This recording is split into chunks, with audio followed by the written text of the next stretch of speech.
I hope with my books, I'm saying this isn't a how-to guide, but this is somebody you can walk alongside. Mm-hmm. You can see Einstein growing up Jewish in Germany. You can see Jennifer Doudna growing up or as an outsider, or Leonardo da Vinci, or Elon Musk, in really violent South Africa with a psychologically difficult father and getting off the train when he goes to anti-apartheid concert with his brother, and there's a man with a knife sticking out of his head, and they step into the pool of blood, and it's sticky on their souls.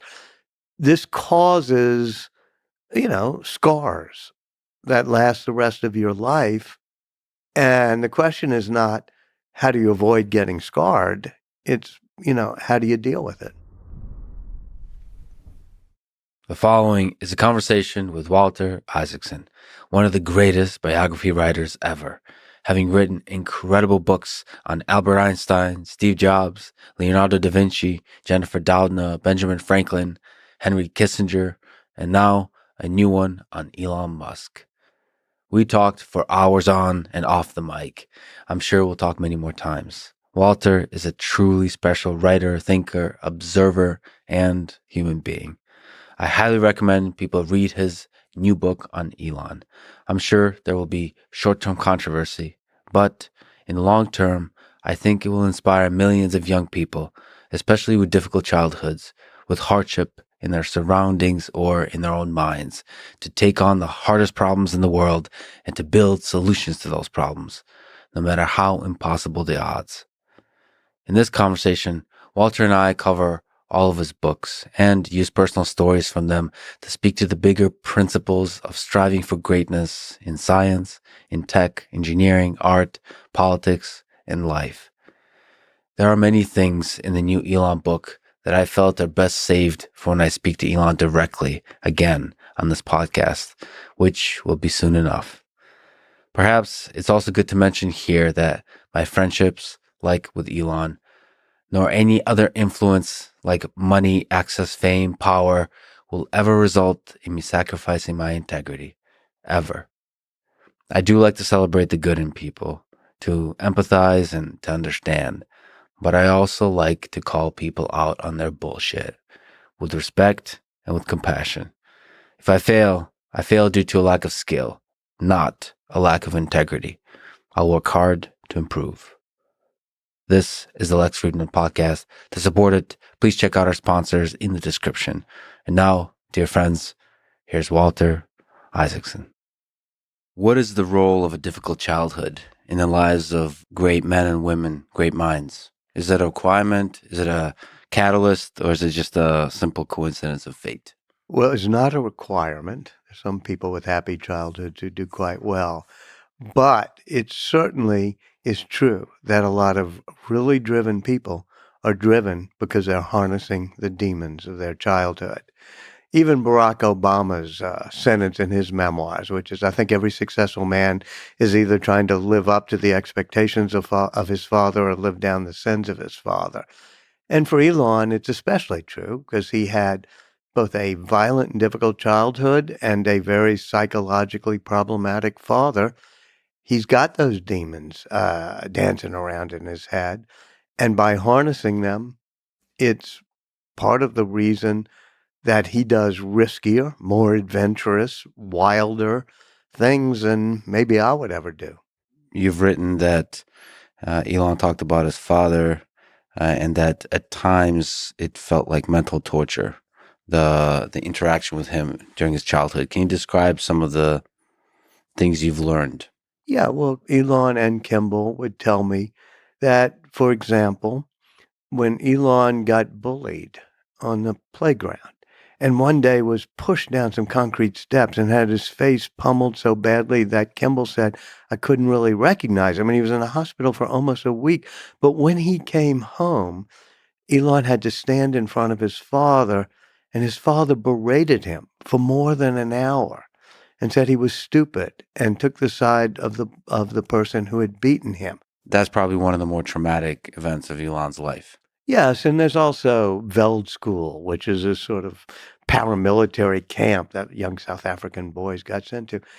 And at one point, he was scrawny. He has very bad at picking up social cues and emotional cues. He talks about being Asperger's.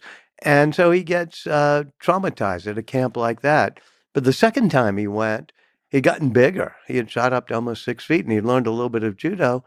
And he realized that if he was getting beaten up, it might hurt him, but he would just punch the person in the nose as hard as possible. So that sense of always punching back has also been ingrained in Elon. I spent a lot of time talking to Elon Musk, his father. Elon doesn't talk to Elon Musk anymore, his father, nor does Kimball. It's been years. And Errol doesn't even have Elon's email. So a lot of times Errol will be sending me emails. And Errol had one of those Jekyll and Hyde personalities. He was, a great mind of engineering and especially material science. Knew how to build a wilderness camp in South Africa using mica and how it would not conduct the heat. But he also would go into these dark periods in which he would just be psychologically abusive. And of course, May Musk says to me, his mother, who divorced Errol early on, said the danger for Elon is that he becomes his father. And every now and then, you've been with him so much, Lex, and you know him well, he'll even talk to you about the demons, about Diablo dancing in his head. I mean, he gets it, he's self-aware, but you've probably seen him at times where those demons take over and he goes really dark and really quiet. And Grimes says, I can tell a minute or two in advance when demon mode's about to happen. And he'll go a bit dark. I was, here at Austin once at dinner with a group, and you could tell suddenly something had triggered him and he was going to go dark. I've watched it at meetings where somebody will say, we can't make that part for less than $200, or no, that's wrong. And he'll berate them.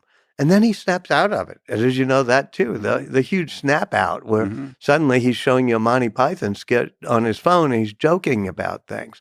So I think coming out of the childhood, there were just many facets, maybe even many personalities, the engineering mode, the silly mode, the charismatic mode, the visionary mode, but also the demon and dark mode. A quote you cited about Elon really stood out to me. I forget who it's from, but inside the man, he's still there as a child, the child standing in front of his dad. That was Tallulah, his second wife, and she's great.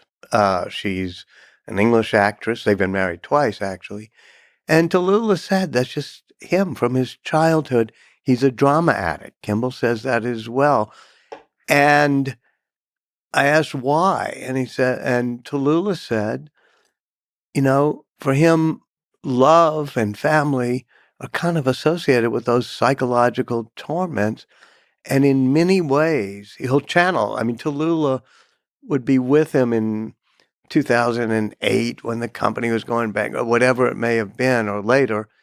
And he would be so stressed he would vomit. And then he would channel things that his father had said, use phrases his father had said to him. And so she told me, deep inside the man is this man-child still standing in front of his father. To what degree is that true for many of us, do you think?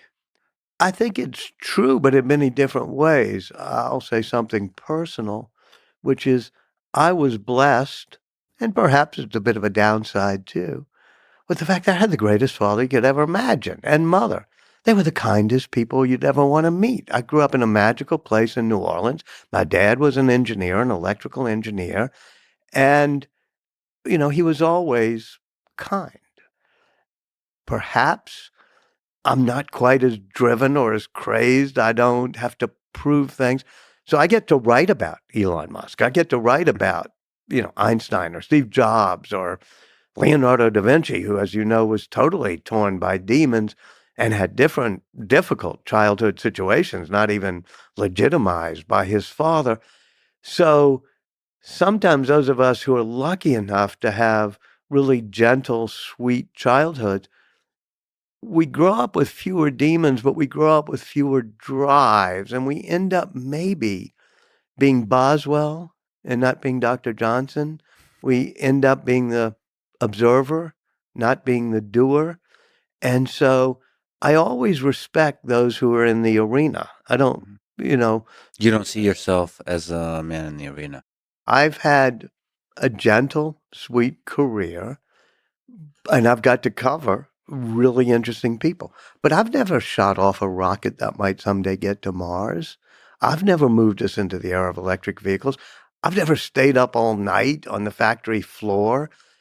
I don't have quite those, either the drives or the addiction to risk. I mean, Elon's addicted to risk. He's addicted to adventure. Me, if I see something that's risky, I spend some time calculating, okay, upside, downside here. Uh, but that's another reason that people like Elon Musk get stuff done and people like me write about the Elon Musks. One other aspect of this, given a difficult childhood, whether it's Elon or Da Vinci,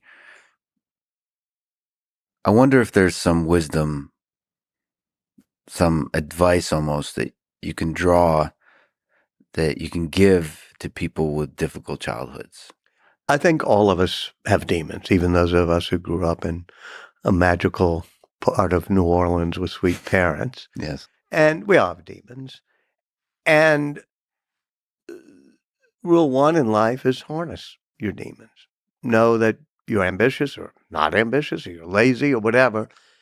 Leonardo da Vinci knew he was a procrastinator. You know, I think it's useful to know what's eating at you, know how to harness it. Also know what you're good at. I'll take Musk as another example. I'm a little bit more like Kimball Musk than Elon. Maybe got over-endowed with the empathy gene. And what does that mean?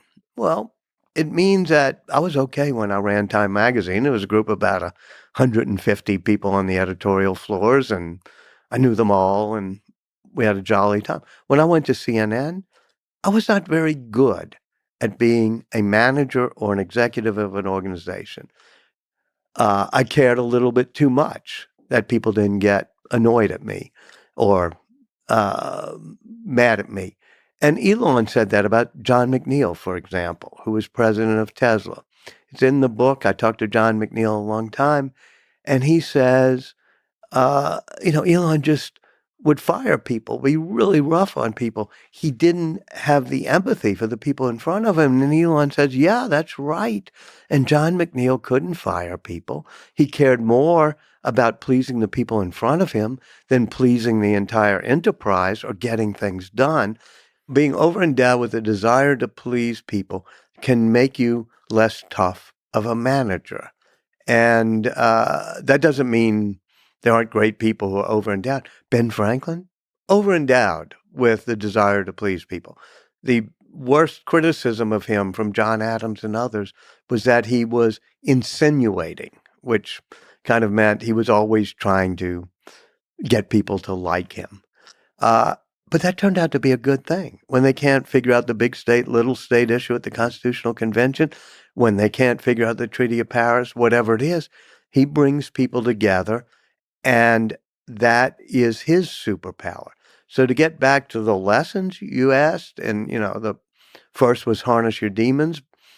The second is to know your strengths and your superpower. Mm-hmm. My superpower is definitely not being a tough manager. After running CNN for a while, I said, okay, I think I've proven I don't really enjoy this or know how to do this well. Do I have other talents? Yeah, I think I have the talent to observe people really closely, to write about it in a straight, but I hope interesting narrative style. That's a power. It's totally different from running an organization. It took me until 3 years of running CNN that I realized I'm not cut to be an executive in a really high intense situations. Elon Musk is cut to be an executive in highly intense situations. So much so that when things get less intense, when they actually are making enough cars and rockets are going up and landing, he thinks of something else so he can surge and have more intensity. He's addicted to intensity. Um, and that's his superpower, which is a lot greater than the superpower of being a good observer. But I think also to build on that, it's not just addiction to like risk and drama. There's always a big mission above it. So I would say it's an empathy towards people in the big picture. It's an empathy towards humanity more than the empathy towards the 3 or 4 humans who might be sitting in the conference room with you. And that's a big deal. You see that in a lot of people. You see it, Bill Gates, Larry Summers, Elon Musk. They always have empathy for these great goals of humanity. And at times they can be clueless about the emotions of the people in front of them, or callous sometimes. Musk, as you said, is driven by mission more than any person I've ever seen. And it's not only mission, it's like cosmic missions, meaning he's got 3 really big missions.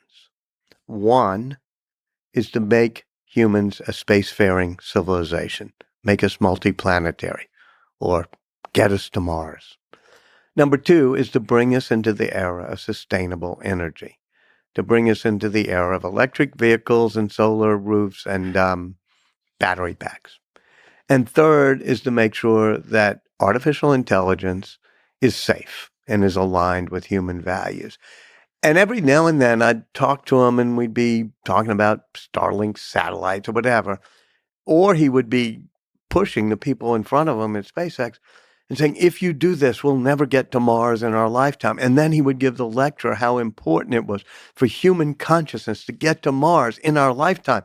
And I'm thinking, okay, this is the pep talk of somebody trying to inspire a team, or maybe it's the type of pontification you do on a podcast. But on like the 20th time I watched him, I realized, okay, I believe it. He actually is driven by this. He is frustrated and angry that because of this particular minor engineering decision, the big mission is not going to be accomplished. It's not a pep talk. It's a literal frustration. An impatience, a frustration. And it's also just probably the most deeply ingrained thing in him is his mission. He joked at one point to me about how much he loved reading comics as a kid. And he said, all the people in the comic books, they're trying to save the world, but they're wearing their underpants on the outside and they look ridiculous. And then he paused and said, but they are trying to save the world. And whether it's Starlink in Ukraine or Starship going to Mars or trying to get a global new Tesla, I think he's got this epic sense of the role he's going to play in helping humanity on big things. And like the characters in the comic books, it's sometimes ridiculous, but it also is sometimes true. When I was reading this part of the book, I was thinking of all the young people who are struggling in this way. And I think a lot of people are in different ways, whether they grow up without a father, whether they grow up with physical, emotional, mental abuse, or demons of any kind, as you talked about. And it's really painful to read, but also really damn inspiring. That if you sort of walk side by side with those demons, if you don't let that pain break you, or somehow channel it, if you can put it this way, that you can do great things in this world. Well, that's an epic view of why we write biography, which is more epic than I had even thought of. So I say thank you, because in some ways what you're trying to do is say, okay, I mean, Leonardo, you talk about being a misfit. He's born illegitimate in the village of Vinci, and he's gay, and he's left-handed, and he's distracted, and his father won't legitimize him. And then he wanders off to the town of Florence, and he becomes the greatest artist and engineer of the early Renaissance, of that part of the Renaissance. I hope this book inspires Jennifer Doudna, the gene editing pioneer who helps discover CRISPR, gene editing tool, which my book, The Code Breaker, she grew up feeling like a misfit, in Hawaii, in a Polynesian village, being the only white person, and also trying to live up to a father who pushed her. So if people can read the books, and I should have said about Jennifer Doudna, my point was that she was told by her school guidance counselor, no, girls don't do science. Science not for girls. You're not going to do math or science. And so it pushes her to say, all right, I'm going to do math and science. Just to interrupt real quick, but Jennifer Doudna, you've written an amazing book about her, Nobel Prize winner, CRISPR developer, just incredible, one of the great scientists in the 21st century. Right. And I'm talking about when Jennifer Doudna was young and she felt really, really out of place. Like you and me and a lot of people when they feel in that way, they read books. They curl up with a book. Mm-hmm. So her father drops a book on her bed called The Double Helix, the book by James Watson on the discovery of the structure of DNA by him and Rosalind Franklin and Francis Crick. And she realizes, oh my God, girls can become scientists. My school guidance counselor is wrong.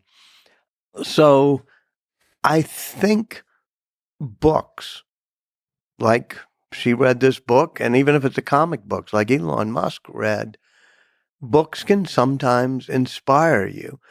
And every one of my books is about people who were totally innovative, who weren't just smart, because none of us are going to be able to match Einstein in mental processing power.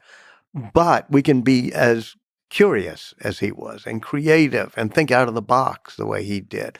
Or Steve Jobs put it, think different. And so I hope with my books, I'm saying, this isn't a how-to guide, but this is somebody you can walk alongside. Mm-hmm. You can see Einstein growing up Jewish in Germany. You can see Jennifer Doudna growing up or as an outsider, or Leonardo da Vinci, or Elon Musk, in really violent South Africa with a psychologically difficult father and getting off the train when he goes to anti-apartheid concert with his brother. And there's a man with a knife sticking out of his head, and they step into the pool of blood and it's sticky on their souls. This causes, scars that last the rest of your life. And the question is not, how do you avoid getting scarred? It's, how do you deal with it? Einstein, too. One of it's hard to pick my favorite of your biographies, but Einstein, you really paint a picture of another, I don't want to call him a misfit, but a person who doesn't necessarily have a standard trajectory through life of success. So, absolutely. And that's extremely inspiring. I don't know exactly what question to ask. There's a million. Well, I'll talk about the misfit for a second because, we talked about Leonardo being that way. Einstein's Jewish in Germany at a time when it starts getting difficult. He's slow in learning how to talk, and he's a visual thinker, so he's always daydreaming and imagining things. The first time he applies to the Zurich Polytech, because he runs away from the German education system because it's too much learning by rote.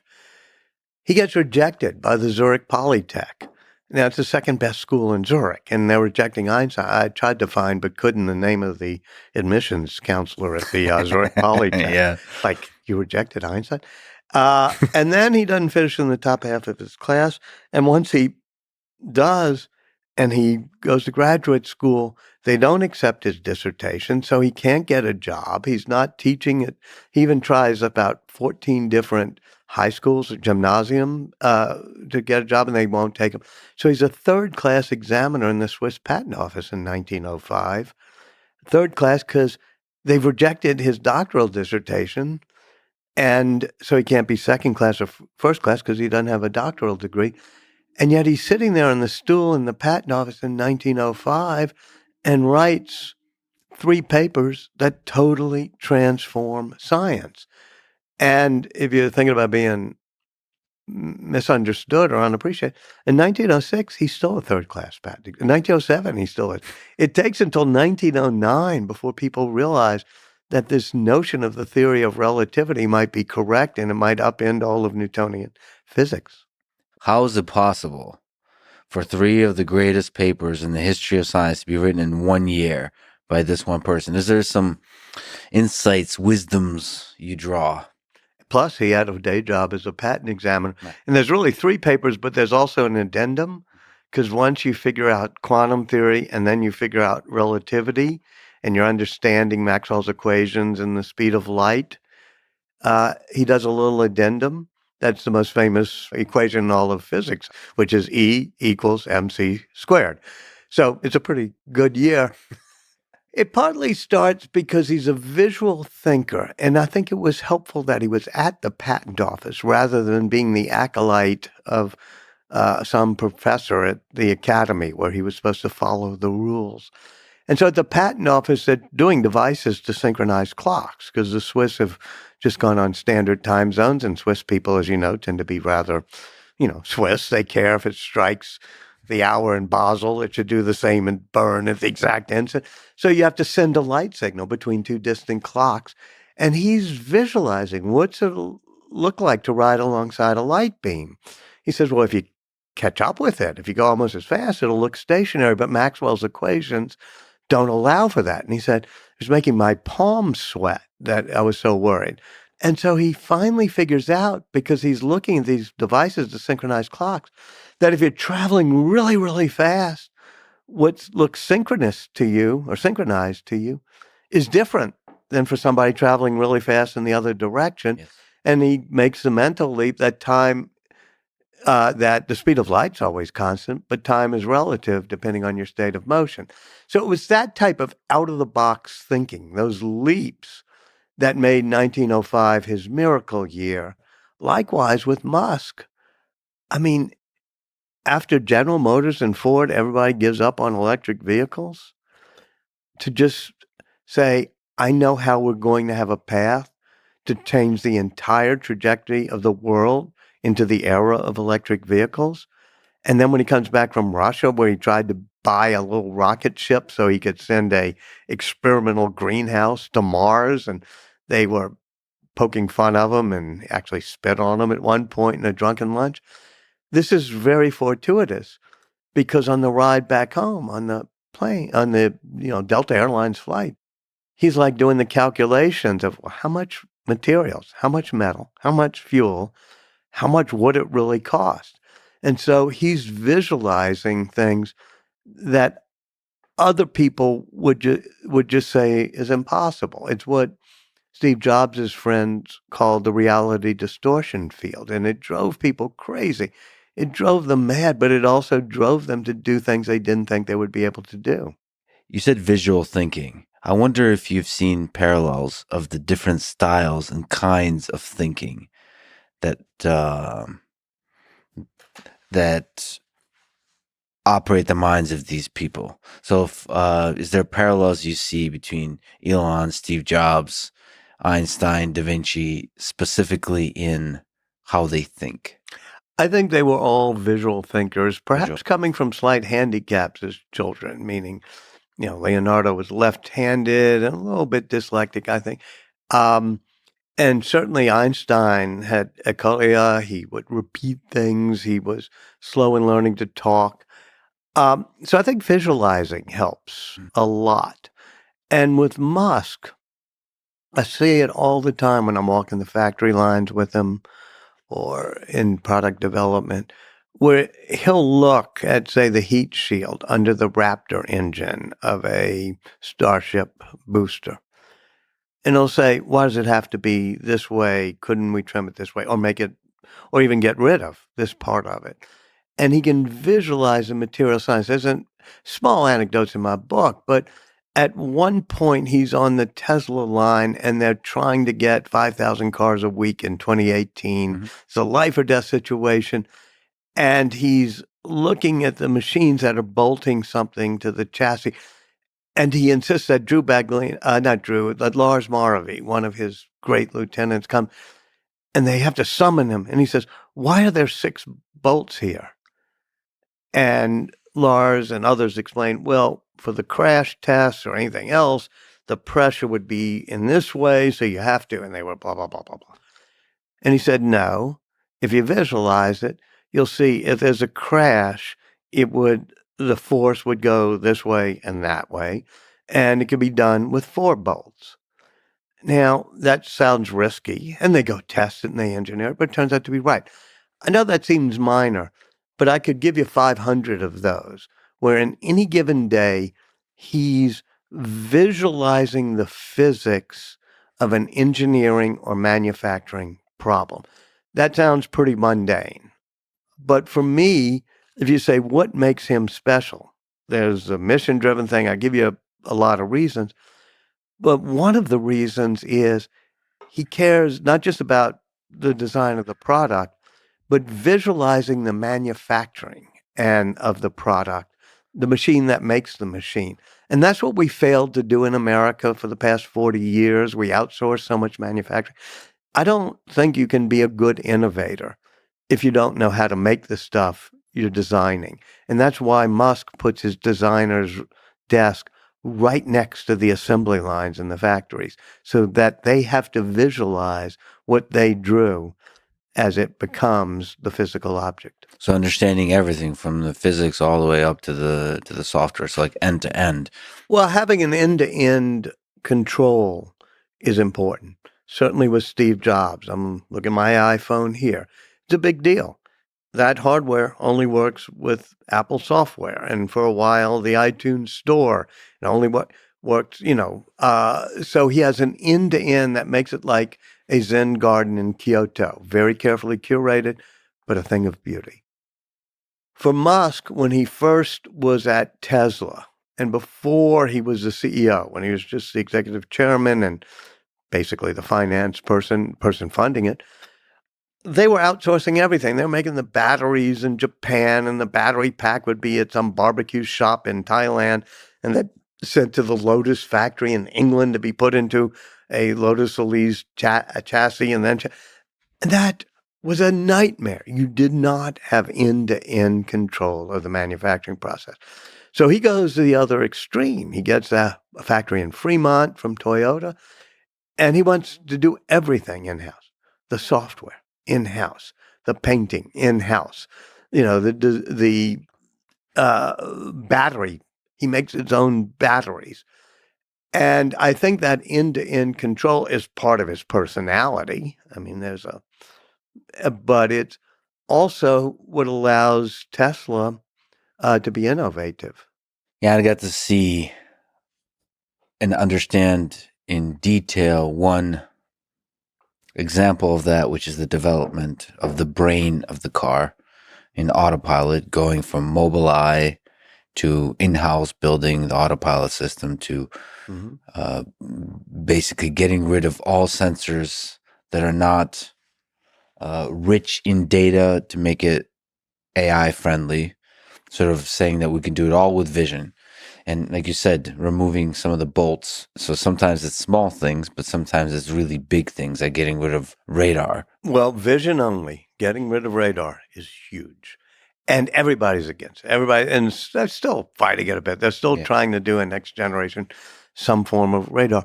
But it gets back to the first principles. We're talking about visualizing.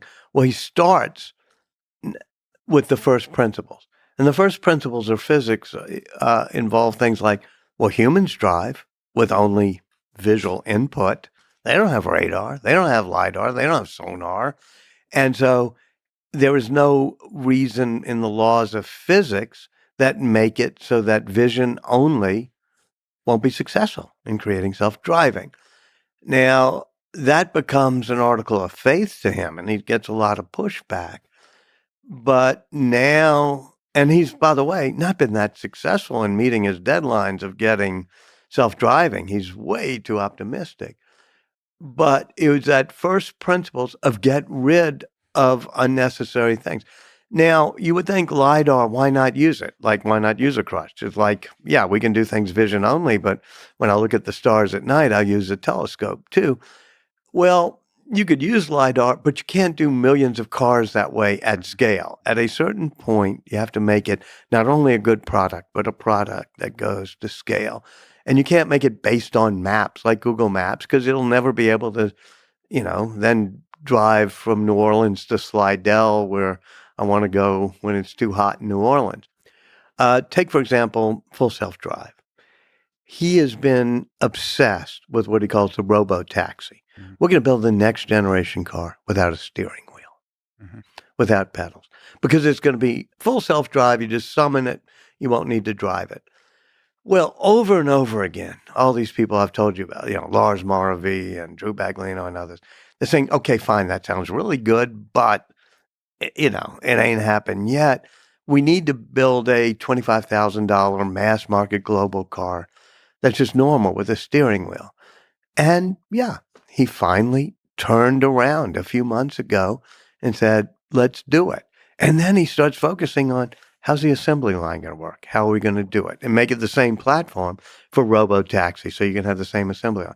Likewise, for full self-drive, they were doing it by coding hundreds of thousands of lines of code that would say things like, if you see a red light, stop. If there's a blinking light, if there are two yellow lines, do this.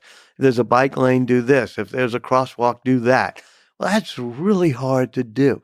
Now he's doing it through artificial intelligence and machine learning only. FSD 12 will be based on the billion or so frames from Tesla each week of Tesla drivers and saying, what happened when a human was in this situation? What did the human do? And let's only pick the best humans, the 5-star drivers, Uber drivers, as Elon says. And so that's him changing his mind and going to first principles, but saying, all right, I'm even going to change full self-driving so that's not rules-based. It becomes AI-based, just like ChatGPT doesn't try to answer your question, who are the 5 best popes or something, by study. ChatGPT does it by having ingested billions of pieces of writing that people have done. This will be AI, but real world, done by ingesting video. Sometimes it feels like he and others, they're building things in this world successfully, are basically confidently exploring a dark room with a very confident, ambitious vision of what that room actually looks like. Like, like they're just walking straight into the darkness. There's no painful toys or Legos on the ground. I'm just going to walk. I know exactly how far the wall is. And then very quickly willing to adjust as they step on the Lego and their body is filled with a lot of pain. What I mean by that is there's this kind of evolution that seems to happen where you discover really good ideas along the way that allow you to pivot. Like, to me,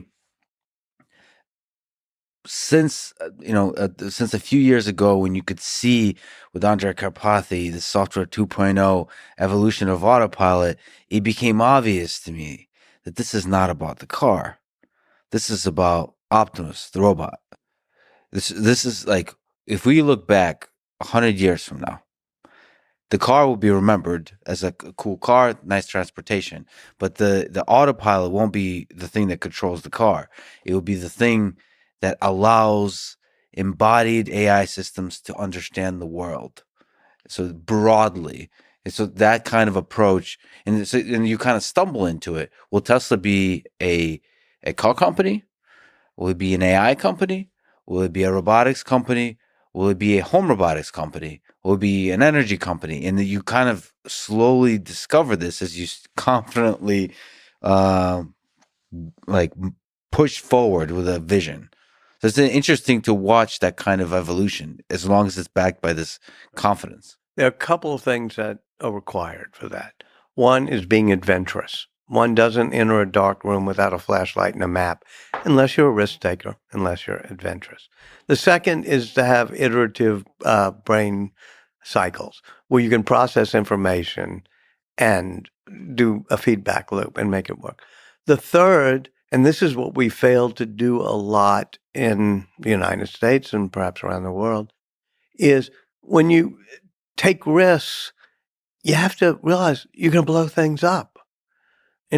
First three rockets that the Falcon rockets that Musk does, they blow up. Even Starship, 3.5 minutes, but then it blows up the first time.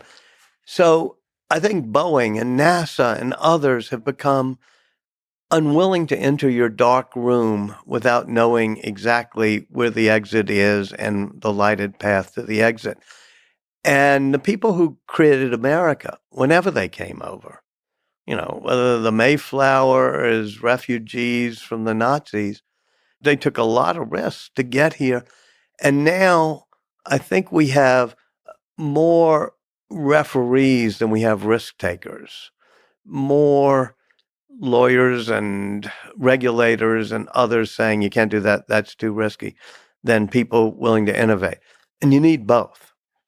I think you're also right on 50, 100 years from now, what Musk will be most remembered for besides space travel is real world AI.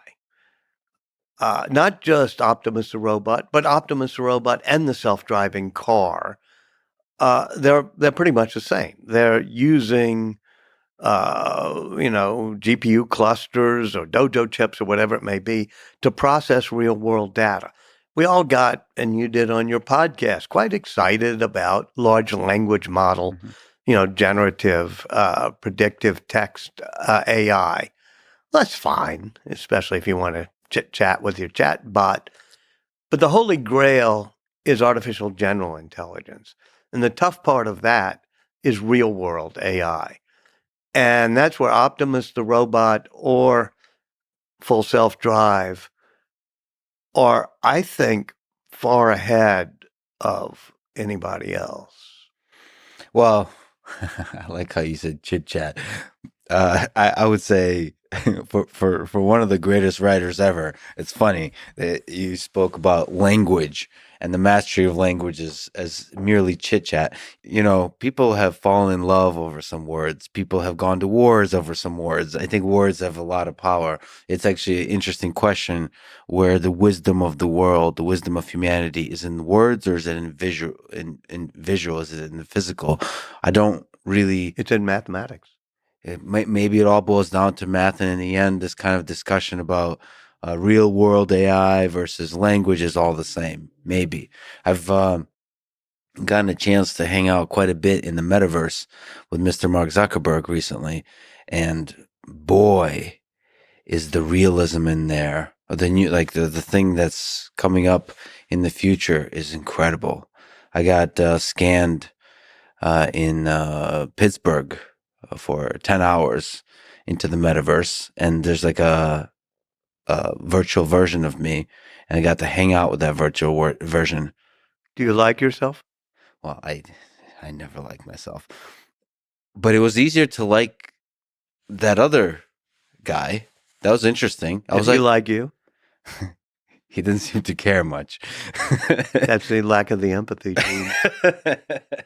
But that was, it made me start to question even more than before, like, well, how important is this physical reality? Because I got to see, myself and other people in that metaverse, like the details of the face, all the things that you think maybe if you look at yourself in the mirror are imperfections, all this kind of stuff.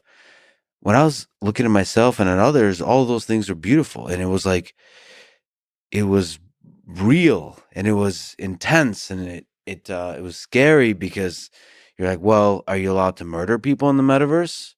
Because like, are you allowed to, because what are you allowed to do? Because you can replicate a lot of those things. And you start to question what are the fundamental things that make life worth living here as we know as humans. Have you talked to Elon about his views of we're living in a simulation maybe and how you would figure out if that's true?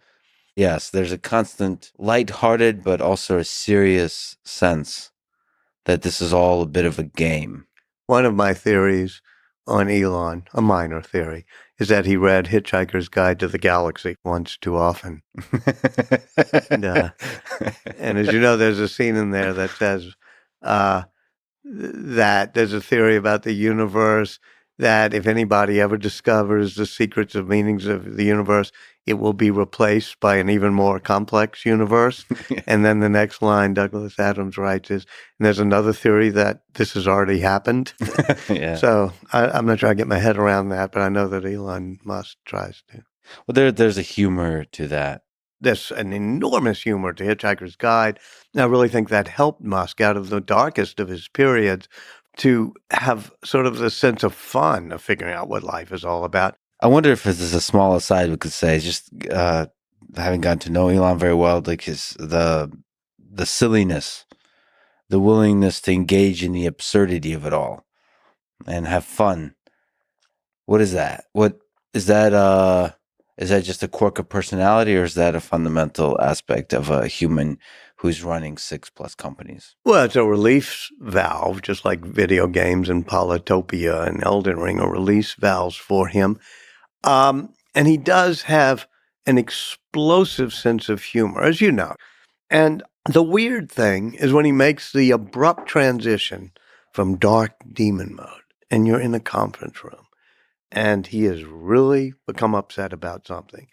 And not only there are dark vibes, but there's dark words emanating, and he's saying your resignation will be accepted if you die, etc. And then something pops, and he pulls out his phone and pulls up a Monty Python skit, like the School of Silly Walks or whichever John Cleese it was. And he starts laughing again, and things break. So it's almost as if he has different modes, the emulation of human mode, the engineering mode, the dark and demon mode, and certainly there is the silly and giddy mode. Yeah, you've actually opened the Elon book with quotes from Elon and from Steve Jobs. So Elon's quote is, "To anyone I've offended, I just want to say," this is on SNL, "I just want to say I reinvented electric cars and I'm sending people to Mars on a rocket ship. Did you also think I was going to be a chill, normal dude?" And then the quote from Steve Jobs, of course, is, "The people who are crazy enough to think they can change the world are the ones who do." So, what do you think is the role of the old madness and genius? What do you think the role of crazy in this? Well, first of all, let's both stipulate that Musk is crazy at times. And then let's figure out, and I try to do it through storytelling, not through highfalutin preaching, where that craziness works. Give me a story. Tell me an anecdote. Tell me where he's crazy. And, the almost final example, AI, but him shooting off Starship for the first time. In between an aborted countdown and the shoot off, he goes to Miami to an ad sales conference and meets Linda Yaccarino for the first time, makes her the CEO. There's a very impulsiveness to him. Then he flies back. They launch Starship. And you realize that there's a drive and there are demons and there's also craziness. And you sometimes want to pull those out. You want to take away his phone so he doesn't tweet at 3 a.m. You want to say, quit being so crazy. But then you realize there's a wonderful line of Shakespeare in Measure for Measure at the very end. He says, even the best are molded out of faults. And so you take the faults of Musk, for example, which includes a craziness that can be endearing, but also a craziness that's just like effing crazy, as well as this drive and demon mode. I don't know that you can take that strand out of the fabric and the fabric remains whole. I wonder, sometimes it saddens me that we live in a society that doesn't celebrate even the darker aspects of crazy, in acknowledging that it all comes in one package. It's the man in the arena versus the critic. And the man in the arena versus the regulator, and to make it more prosaic. Well, let me ask about not just the crazy, but the cruelty. So in You've written when reporting on Steve Jobs, Woz told you that the big question to ask was, did he have to be so mean, so rough and cruel, so drama addicted? What is this answer for Steve Jobs? Did he have to be so cruel? For Jobs, I asked Woz at the end of my reporting, because that's what he said at the beginning. We're doing the launch of, I think, the iPad 2, it may have been. Steve is emaciated because, he's been sick. And so I say to Woz, what's the answer to your question? And he said, well, if I had been running Apple, I would have been nicer to everybody. Everybody got stock options. We've been like a family. And then I don't know if you know Woz, we like a teddy bear. He paused, he smiled, and he said, but if I had been running Apple, I don't think we would have done the Macintosh or the iPhone. So, yeah, you have to sometimes be rough. And Jobs said the same thing that Musk said to me, which is he said, people like you love wearing velvet gloves. Now, I don't know that I've worn velvet gloves often, but you like people to like you. You like to sweet talk things. You sugarcoat things. He says, I'm just a working class kid and I don't have that luxury. If something sucks, I got to tell people it sucks, or I got a team of B players. Well, Musk is that way as well. And it gets back to what I said earlier, which is, yeah, I probably would wear velvet gloves if I could find them at my haberdasher. And I do try to sugarcoat things. But when I was running CNN, it needed to be reshaped. It needed to be broken. It needed to have certain things blown up. Yeah. And I didn't do it, so bad on me. But it made me realize, okay, I'll just write about the people who can do it. Well, that thing of saying, I think probably both of them, but Elon certainly saying things like that is the stupidest thing I've ever heard. Mm-hmm. By the way, I've heard Jeff Bezos say that. I've heard Bill Gates say that. I've heard Steve Jobs say it. I've heard Steve Jobs say it about a smoothie they were making at a Whole Foods or something. I mean, people, they use the word stupid really often. Yeah. And you know who else used it? Elon Musk. He kept making Elon stand in front of him and saying, that's the stupidest thing. You're the stupidest person. You'll never amount to anything. I don't know, as John McNeil, the president of Tesla, said, do you have to be that way? Probably not. There are a lot of successful people who are much kinder, but it's sometimes necessary to be much more brutal and brutally honest, I would say, than people like who win Boss of the Year trophies. Well, as you said, this kind of idea did also send a signal. This idea of Steve Jobs of A players, it did send a signal to everybody. It was a kind of encouragement to the people that are all in. Right, and that happened to Twitter. When we went to Twitter headquarters the day before the takeover, he was having Andrew and James, his two young cousins, and other people from the autopilot team going over lines of code. And Musk himself sat there with a laptop on the second floor of the building, looking at the lines of code that had been written by Twitter engineers. And they decided they were going to fire 85% of them because they had to be all in. And this notion of psychological safety and mental days off and working remotely, he said either, and then it came up, actually one of his, I think it was one of the cousins or maybe Ross Nordine came up with the idea of, let's not be so rough and just fire all these people. Let's ask them, do you really want to be all in? Because this is going to be hardcore. It's going to be intense. You get to choose. But by midnight tonight, we want you to check the box. I'm hardcore, all in. I'll be there in person. I'll work, as much. Or that's not for me. I've got a family. I got work balance. And you got different type of people that way and different stages of their life. I was a little bit more hardcore and all in when I was in my 20s than when I was, in my 50s. Yeah, and you write about this. It's a really nice idea, actually, that there's two camps, and you find out. I wonder how true this is. It rings true. You can just ask people, which camp are you in?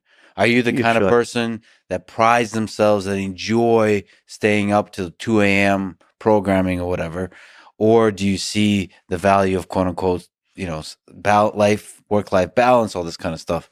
And it's interesting. I mean, you you could people probably divide themselves in different stages in life, and you can just ask them, and it makes sense for certain companies at certain stages of their development to be like, we only Or want certain hardcore teams. people, It doesn't even have to certain be a whole teams. company. And you're right. It goes back to what I was saying about rule. The first secret is sort of know thyself. Obviously comes from Plato, and everything comes from Plato and Socrates. But and decide in this stage of my life, do I want to be a hackathon all in all night and change the world, or do I want to bring wisdom and stability but also have balance? I think it's good to have different companies with different styles. The problem was Twitter was at almost one extreme with yoga studios and mental health days off and enshrining psychological safety as one of the mantras that people should never feel psychologically threatened. And I remember the bitter laugh he unleashed when he kept hearing that word. He said, no, I like the words hardcore. I like intensity. I like a intense sense of urgency as our operating principle. Well, yeah, there are people that way as well. So know who you are and know what type of team you want to build. Versus psychological safety and too many birds everywhere. Oh, yeah. A lot of times Musk did things, and I go, what the hell? Yeah. And among them was changing the name Twitter and getting rid of the birds. I say, hey, man, there's a lot invested in that brand. But when I watched him, he thought, okay, these sweet little chirpy birds tweeting away in the name Twitter, it's not hardcore. It's not intense. And so, for better and for worse, I think he's taking X into the hardcore realm with people who post hardcore things, with people with hardcore views. It's not a polite playpen for the blue checked, anointed elite. And I thought, okay, this is going to be bad. The whole thing's going to fall apart. Well, it has had problems, but the hardcore intensity of it has also meant that there's new things happening there. So it's very Elon Musk to not like this sweetness of birds chirping and tweeting and saying, I want something more hardcore. As you've written in referring to the previous Twitter CEO, Elon said Twitter needs a fire-breathing dragon. I think this is a good opportunity to maybe go through some of the memorable moments of the Twitter saga, as you've written about extensively in your book, like from the early days of considering the acquisition to how it went through to the details of, like you mentioned, the engineering teams.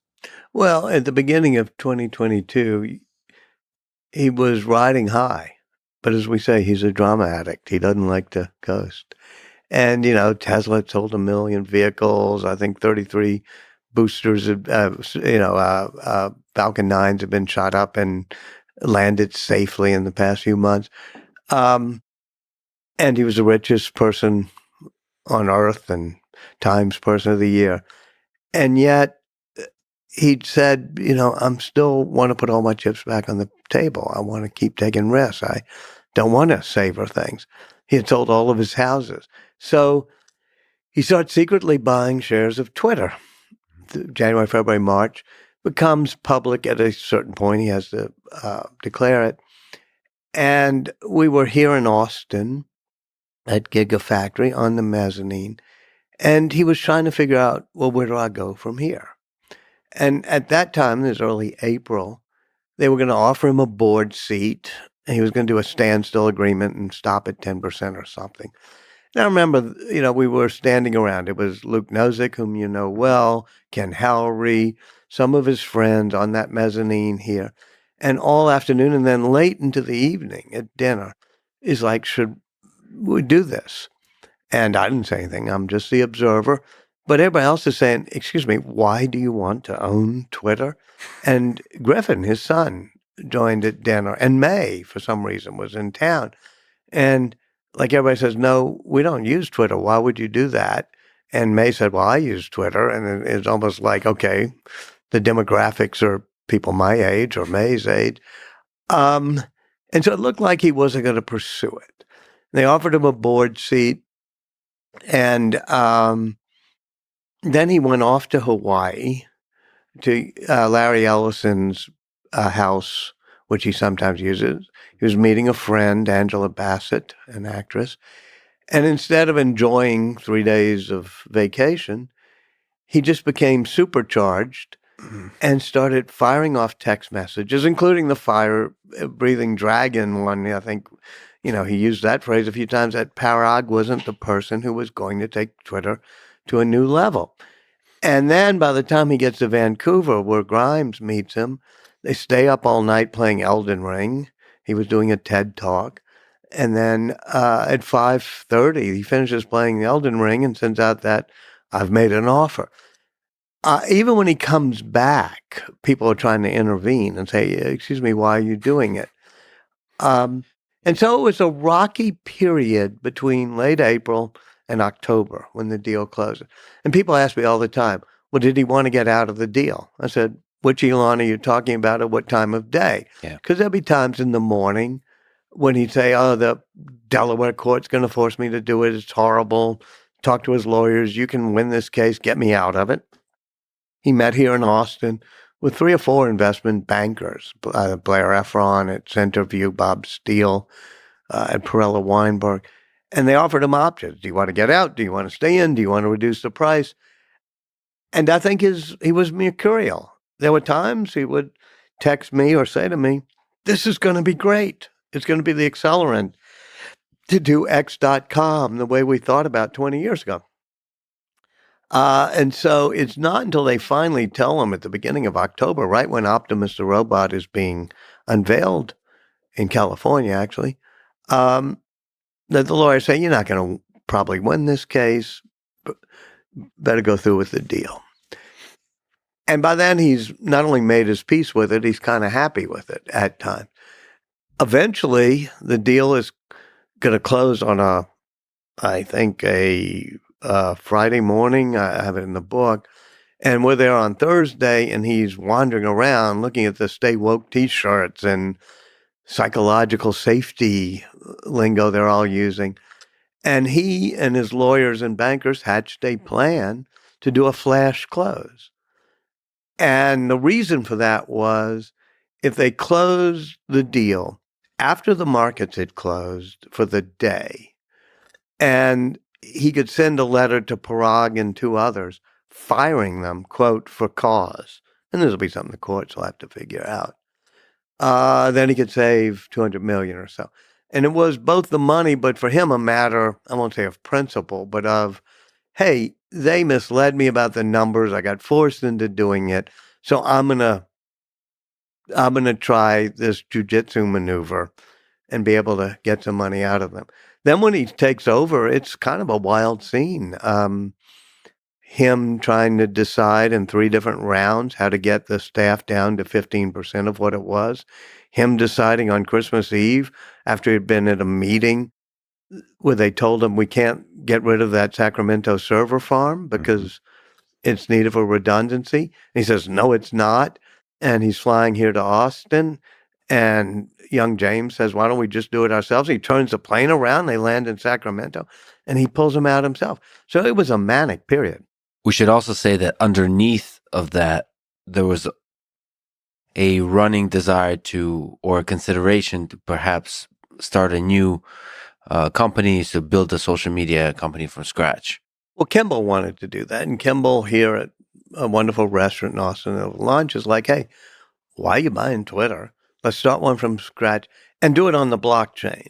Yes. Now, it took him a while, and you can argue it one way or the other, to come to the conclusion that the blockchain was not fast enough and responsive time enough to be able to handle 1 billion tweets, in a day or so. He gets mad when they keep trying to get him to talk to Sam Bankman-Fried, who's trying to say, "I'll invest, but we have to do it on the blockchain." Kimball is still in favor of starting a new one and doing it on blockchain based. In retrospect, I think starting a new media company would have been better. He wouldn't have had the baggage or the legacy that he's breaking now in breaking the way Twitter had been. But it's hard to have millions and millions, hundreds of millions of true users, not just trolls, and start from scratch, as others have found, as Mastodon and Blue Sky and Threads. And I mean, Threads even had a base, so it would have been hard. Yeah, and to do that in the way he did requires another part that you write about with the Three Musketeers and the whole engineering, the firing and the bringing in the engineers to try to sort of go hardcore. So there's a lot of interesting sort of questions to ask there, but high level, can you just comment about that part of the saga, which is bringing in the engineers and seeing like, what can we do here? Right. He brought in the engineers and figured that the amount of people doing Tesla, full self-driving, autopilot, and all the software there was about 1/10 of what was doing software for Twitter. And he said, this can't be the case. And he fired 85% in 3 different rounds. The first was just firing people because they looked at the coding and they had a team of people from Tesla's autopilot team grading the codes of all that was written in the past year or so. Then he fired people, who didn't seem to be totally all in or loyal, and then another round of layoffs. So at each step of the way, almost everybody said, that's enough. It's going to destroy things. Yeah. From Alex Spiro, his lawyer, to Jared Burchell, it's like, whoa. And even Andrew and James, the young cousins who are tasked with making a list and figuring out who's good or bad, say, we've done enough. We're going to be in real trouble. And they were partly right. I mean, there was degradation of the service, some, but not as much as half the services I use half the time, and I wake up each morning and hit the app and, okay, still there. What do you think? Was that too much? I think that he has an algorithm that we mentioned earlier that begins with question every requirement. But it's up to his delete every part. And then a corollary to that is if you don't end up adding back 20% of what you deleted, then you didn't delete enough in the first round because you were too timid. Well, so you ask me, did he overdo it? He probably overdid it by 20%, which is his formula. And they're probably trying to hire people now to keep things going. But it sends a strong signal to people that are hired back or the people that are still there, the A-player idea. And what Steve Jobs and many other great leaders felt, and certainly Bezos, and certainly in the early days of Microsoft, Bill Gates, it was hardcore, only A players. So how much of Elon's success would you say Elon's and Steve Jobs' success is the hiring and managing of great teams? When I asked Steve Jobs at one point, what was the best product you ever created? I thought he'd say maybe the Macintosh or maybe the iPhone. He said, no, those products are hard. The best thing I ever created was the team that made those products. And that's the hard part, is creating a team. And he did, from Johnny Ive to Tim Cook and Eddie Q and Phil Schiller. Elon has done a good job bringing in people. Gwen Shotwell, obviously. Linda Yaccarino, she's, can navigate through the current crises. Certainly stellar people at SpaceX like Mark Juncosa, and then at Tesla like Drew Baglino and Lars Moravy and Tom Zhu and many others. He's not as much of a team collaborator as, say, Benjamin Franklin, who, by the way, that's the best team ever created, which is the founders. And you had to have really smart people like Jefferson and Madison, and really passionate people like John Adams and his cousin Samuel, and really a guy of high rectitude like Washington. But you also needed a Ben Franklin who could bring everybody together and forge a team out of them and make them compromise with each other. Musk is a magnet for awesome talent. Magnet. Interesting. But there's like the priorities of hiring of based on excellence, trustworthiness, and drive. These are things you've described throughout the book. I mean, there's a pretty concrete and rigorous set of ideas based on which the hiring is done. Oh, yeah. And he has a very good, spidey, intuitive sense, just looking at people who could, I mean, not looking at them, but studying them, who could be good. One of his ways of operating is what he calls a skip level meeting. And let's take a very specific thing, like the Raptor engine, which is powering the Starship. Mm-hmm. And it wasn't going well. It looked like a spaghetti bush, and it was going to be hard to manufacture. And he got rid of the people who were in charge of that team. Mm-hmm.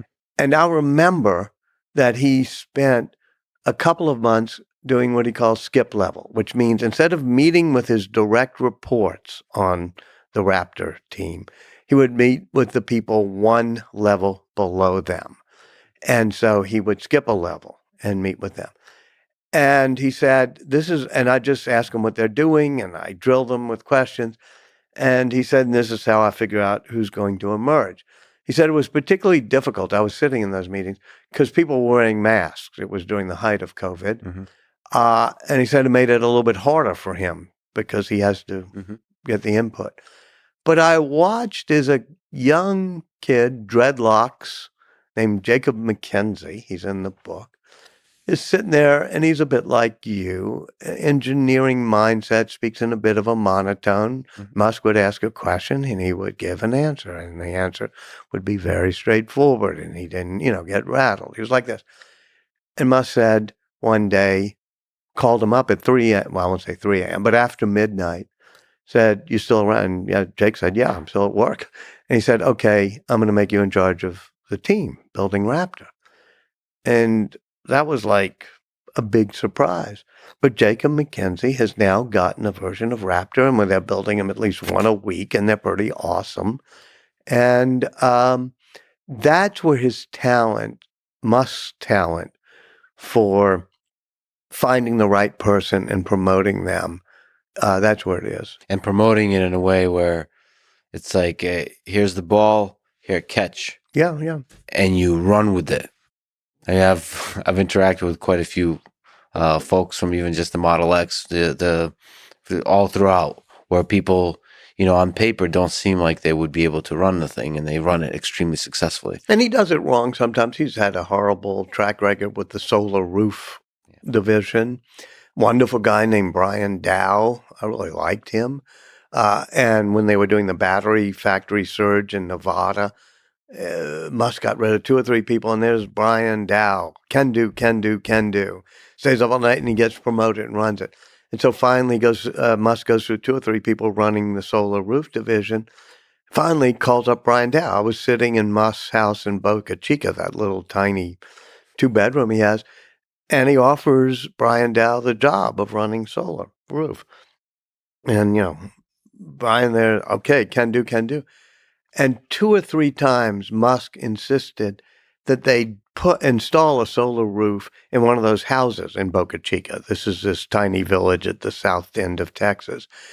And late at night, I mean, I'd have to climb up to the top of the roof on these ladders and stand on this peaked roof as Musk is there saying, "Why do we need 4 screws to put in this shingle leg?" And Brian was just sweating and doing everything.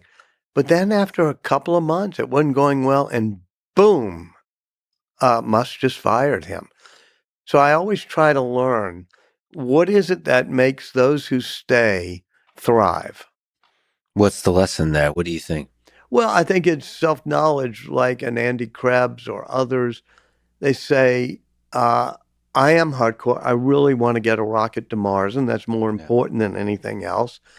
One of the people, I think it's Tim Zaman. I hope when he hears this, I'm getting him the right person, who, took time. It was working for Tesla Autopilot, and it was just so intense. He took some time off and then went to another company. He said, "I was burned out at Tesla, but then I was bored at the next place. So I called I think it was Ashok. I said, "Can I come back?" He said, "Sure." Yeah. He said, "I've learned about myself. I'd rather be burned out than bored." That's a good line. Um, well, can you just linger on one of the three that seem interesting to you in terms of excellence, trustworthiness, and drive? Which one do you think is the most important and the hardest to get at? The trustworthiness is an interesting one. Like, are you ride or die kind of thing? Yeah, I think that especially when it came to taking over Twitter, he thought half the people there were disloyal. Yeah. And he was wrong. About 2/3 were disloyal, not just half. And it was, how do we weed out those? And he did something and made the firing squad, I call it, or the Musketeers, I think is my nickname for them, which is, the young cousins and two or three other people. He made them look at the Slack messages these people had posted, everybody at Twitter had posted. And they went through hundreds of Slack messages.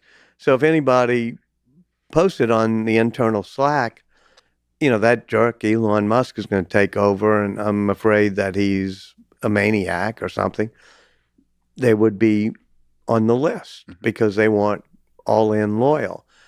They did not look at private Slack messages, and I guess people who are posting on a corporate Slack board should be aware that your company can look at them. But that's more than I would have done, or most people would have done. And so that was to figure out who's deeply committed and loyal. I think that was mainly the case at Twitter. He doesn't sit around at SpaceX saying who's loyal to me. At other places, it's excellence, but that's pretty well a given. Everybody is like a Mark Jankosa, just whip smart. It's, are you hardcore and all in? Especially if you have to move to this spit of a town in the south tip of Texas called Boca Chica, you got to be all in. Yeah. And that's the drive, the last piece. So you, in terms of collaborating, one of the great teams of all time with Ben Franklin. I like that. Thought it was the Beatles, but Ben Franklin is pretty Oh, good. no. No, I'm sorry. Yeah. I'm sorry to offend you. So Read the Constitution and read Abbey Road. Listen to Abbey Road. They're both good, but they're in a different league. Yeah, different league. Okay, so one of the many things that comes to mind with Ben Franklin is incredible time management. Is there something you could say about Ben Franklin and about Steve Jobs? I think interesting with Elon is that he, as you write, runs 6 companies. 7. I mean, it depends how you count. Yeah. Starlink is its own thing. I don't know. What can you say about these people in terms of time management? Well, Musk is in a league of his own in the way he does it. First of all, Steve Jobs had to run Pixar and Apple for a while. But Musk, every couple of hours, is switching his mindset from how to implant the Neuralink chip and what will the robot that implants it in the brain look like and how fast can we make it move, and then the heat shield on the Raptor, or switching to human imitation, machine learning, full self-drive. On the night that the Twitter board agreed to the deal, this is huge around the world. I'm sure you remember, like Musk buys Twitter. It wasn't when the deal closed. It was when the Twitter accepted his offer. And I thought, okay. But then he went to Boca Chica, to South Texas, and spent time fixating on, if I remember correctly, a valve in the Raptor engine that had a methane leak issue. And what were the possible ways to fix it? And all the engineers in that room, I assume, are thinking about, this guy just bought Twitter. Should we say something? Yeah. And he's like, and then he goes with Kimball to a roadside joint in Brownsville and just sits in the front and listens to music with nobody noticing really him being there. One of the things that's one of his strengths and sort of weaknesses in a way is in a given day, he'll focus serially, sequentially on many different things. He will worry about uploading video onto X.com or the payment system, and then immediately switch over to some issue with the FAA giving a permit for Starship, or with how to deal with Starlink and the CIA. And when he's focused on any of these things, you cannot distract him.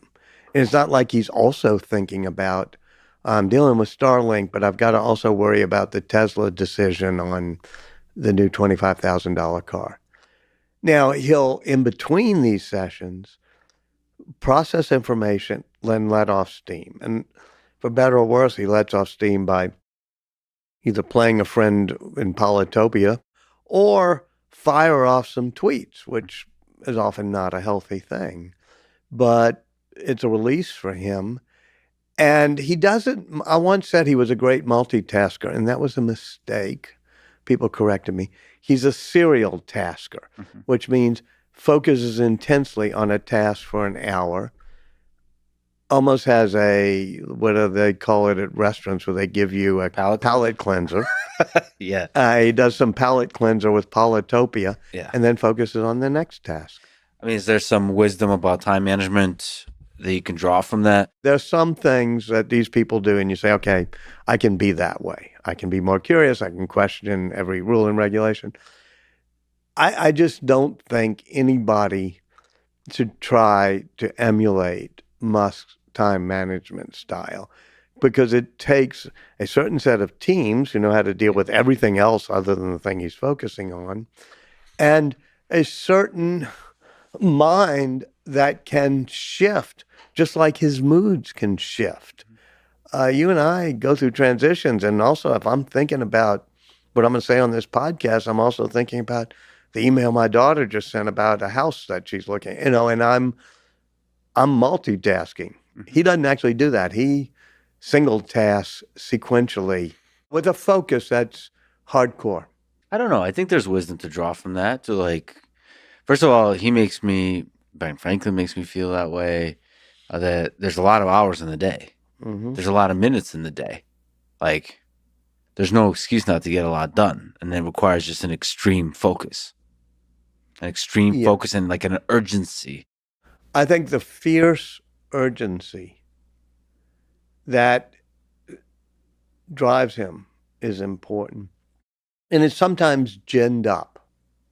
Like I say, the fierce urgency of getting to Mars. Mm-hmm. And on a Friday night at the launch pad in Boca Chica at 10 p.m., there are only a few people working because it's a Friday night. They're not supposed to launch for another 8 months.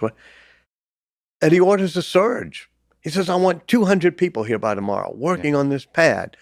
We have to have a fierce sense of urgency or we will never get to Mars. That sense of urgency, is also a vibrancy that's like really taking on life fully. I mean, to me, the lesson is like, even the mundane can be full of this just richness, and like you just have to really take it in intensely. So like the switching enables that kind of intensity, because most of us can't hold that intensity in any one task for a prolonged period of time. Maybe that's also a lesson. Right. And I guess it goes back to also know who you are, meaning there are people who can focus intensely, and there are people who can see patterns across many things. Look, Leonardo da Vinci, he was not all that focused. He was easily distracted. Procrastinator. It's why he has more unfinished paintings than finished paintings in his canon. Yeah. But his ability to see patterns across nature and to, in some ways, process, procrastinate, be distracted, that helped him some. But Musk is not that way. And every few months there's a new surge. You don't know where it'll be, but you'll be on solar roofs, and all of a sudden we'll have a surge, and there has to be, 100 solar roofs built, or this has to be done by tomorrow, or make a Starship dome by dawn and surge and do it. And there are people who are built that way. It is inspiring, but also let's appreciate, that there are people who can be really good, but also can savor the success, savor the moment, savor the quiet sometimes. Musk's big failing is he can't savor the moment or success. And that's the flip side of hardcore intensity. In Innovators, another book of yours that I love, you write about individuals and about groups. So one of the questions the book addresses is it individuals or is it groups that turn the tides of history? When Henry Kissinger was on the shuttle missions for the Middle East peace, this is the first book I ever wrote. He said, when I was a professor at Harvard, I thought that history was determined by great forces and groups of people. But when I see it up close, I see what a difference an individual can make. He's talking about Sadat and Golda Meir, probably talking about himself too, or at least in his mind. And we biographers have this dirty secret that we know we distort history a bit by making the narrative too driven by an individual. But sometimes it is driven by an individual. Musk is a case like that. And sometimes, as I did with the Innovators, there's teams and people who build on each other. And Gordon Moore and Bob Noyce then getting Andy Grove and doing the microchip, which then comes out, and Wozniak and Jobs find it at some electronics store, and they decide to build the Apple. And so sometimes there are flows of forces and groups of people. I guess I err a little bit on the side of looking at what a Steve Jobs and Elon Musk and Albert Einstein can do. And I also try to figure out if they hadn't been around, would the forces of history and the groups of people have done it without them? That's a good historical question as somebody who loves history. And you think about special relativity, one of the 1905 papers. Even after he writes it, it's 4 years before people truly get what he's saying, which is it's not just how you observe time is relative, it's time itself is relative. And on the general theory, which he does a decade later, I'm not sure we would have gotten that yet. What about moving us into the era of an iPhone, in which it's so beautiful that you can't live without 1,000 songs in your pocket, email and the internet in your pocket, and a phone? There are a lot of brain-dead people from Panasonic to Motorola who didn't get that, and it may have been a while. I certainly think it's true of the era of electric vehicles. Jim and Ford, all the great people there, they crushed the Bolt. And I mean that literally. They ended up smashing them because they decided to discontinue it. Likewise, nobody was sending up rockets. Our space shuttle was about to be grounded 12 years ago. And so Musk does things, and there'll be people who say and read the book. Well, if they read the book, they'll see the full story. Well, they say it wasn't Musk who did Tesla. It was Martin Eberhard or Mark Tarpenning. No. There were people who had helped create, the shells of companies and other things, and they were all deserved to be called co-founders.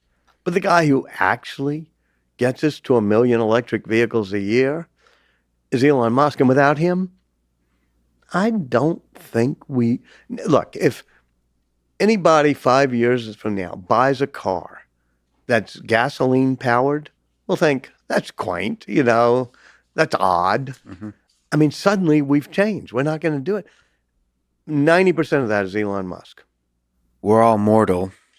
When and how do you think Elon will retire from the insanely productive schedule he's on now? I would think that he would hate to retire. I think that he can't live without the pressure, the drama, the all-in feeling. It's never been anything that seemed to have crossed his mind. He's never said, maybe I love Larry Ellison's house on the beach in Hawaii. Maybe I should spend time in doing. Instead, he says things like, I learned early on that vacations will kill you. He gets malaria when he goes on he goes on vacation at one point and they oust him from PayPal. And then he goes to Africa at one point. He gets malaria. He says, I've learned vacations kill you. Lesson learned. Well, it's interesting because the projects are 100+ year projects.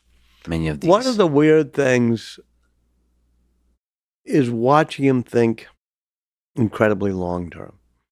One of the meetings every week early on when I was watching him was Mars Colonizer.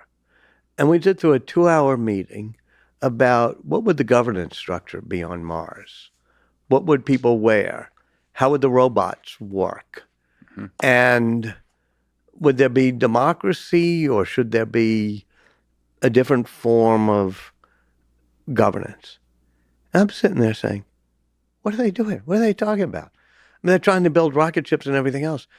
They are worrying about the governance structure of Mars. Mm-hmm. And likewise, whenever he's in a tense moment, like there's a rocket's about to be launched, he'll start asking people something in the way future, like the new LEAT engine or something. If we're going to build that, do we have enough materials ready to order? Or, I don't know, he'll just ask questions like when he's building Robotaxi, the global car, the $25,000 inexpensive global car.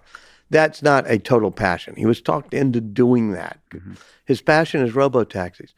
But his passion is, how are we going to make this factory to do 1 million cars a year?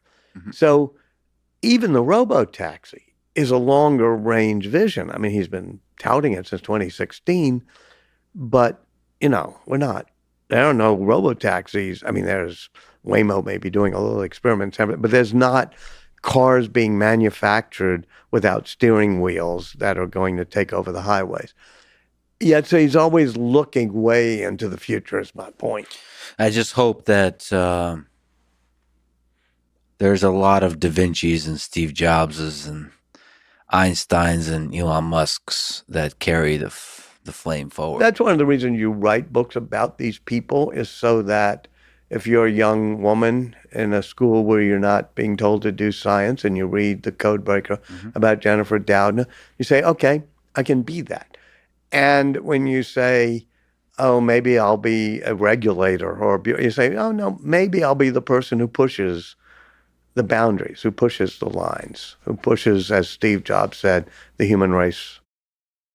Well, let me ask you about your mind, your genius, your process. I'll give you 2 out of 3. All right. Take me through your process of writing a biography. I mean, the full of it.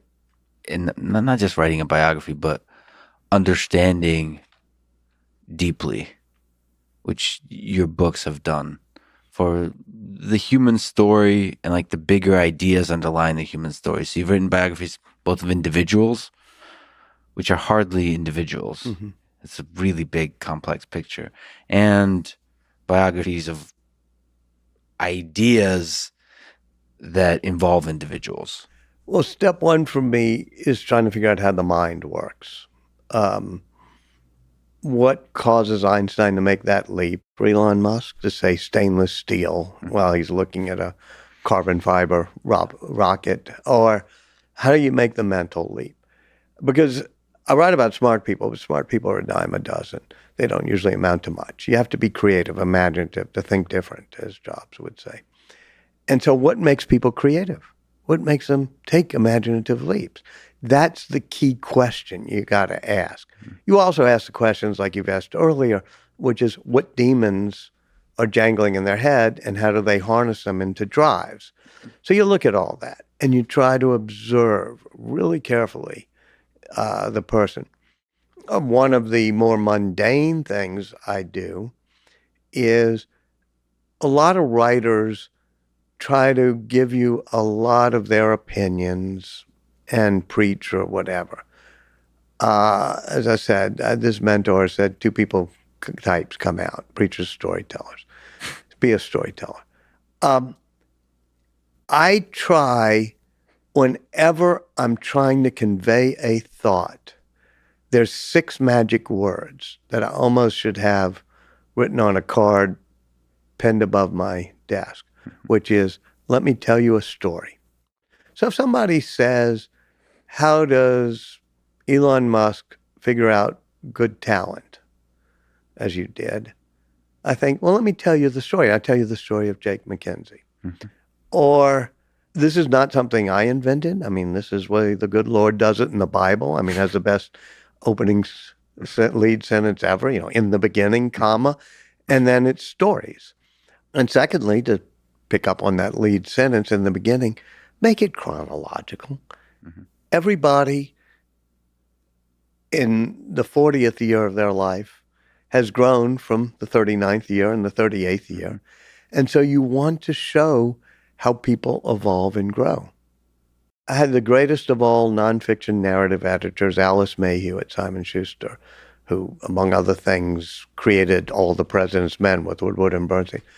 But she had a note she'd put in the margins of my books that was a tigta, and it meant all things in good time. Keep it chronological. If it's good enough for the Bible, it's good enough for you. Interesting. To me, like that's a small note, but to you, it's extremely important. Because it's the framework for how you structure things, but also how you understand things, which is if you keep it a chronological narrative, then you're showing how a person has grown from one experience you've talked about to the next one. And that moral growth, creative growth, risk-taking growth, wisdom, that's the essences of creativity. But you can't do it. There's a term Bildungsroman, which is a, book of, that carries a narrative and tells how people learn something. I'm a big believer in narrative. If you're an academic, you sometimes, not today, but in like 20 years ago, 30 years ago, there were two things you thought were bad. One was having a great person theory of history in which you decided to do biography. I had a great professor when I was in college. Her name was Doris Kearns. Mm-hmm. She later married Dick Goodwin. And she, when she was going for tenure at the university, wrote a biography of Lyndon Johnson and the American Dream. Mm-hmm. And they denied her tenure because it was beneath the dignity of the academy to write history through one person. That's great. It opened up the field of biography to us non-academics, starting with David McCullough, Bob Caro, but maybe John Meacham and myself are in a new generation, and certainly there's a generation coming after us. But the second thing, besides telling it through people, which is the academy tended to disdain what they called imposing a narrative, in which you made it storytelling. Because that meant you were leaving things out and making it into a narrative. Well, that's how we form our views of the world. Well, let me ask you this question. In terms of gathering an understanding, how much of it is one observing and how much of it is interviews?